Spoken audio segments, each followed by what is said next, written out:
Selasa 15 Juni 2021 bertempat di ruang rapat SDA DPUPR HUB diadakan pertemuan antar perusahaan atau kontraktor yang tertunda di tahun 2020.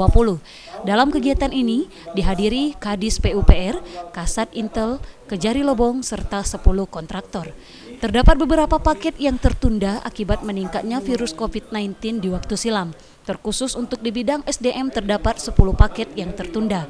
Beberapa hari kemarin mengundang daripada perusahaan, terus kawan-kawan karena kita mengundang kejaksaan, karena kita sudah melakukan beberapa hari kemarin sudah PKS, sehingga hari ini kita membahas tentang kegiatan-kegiatan interkontrak di tahun 2020. Karena dalam hal ini di tahun ini dianggarkan kembali, sehingga hal ini kami secara APD teknis melakukan daripada pembaharuan atau adendum kontrak. Berapa paket yang tertunda, Pak? Terkhusus di bidang SDA itu 10 paket. 10 paket. Yang dilelang berapa? Yang dilelang 4 paket. Setelah itu 6 paket itu penunjukan langsung.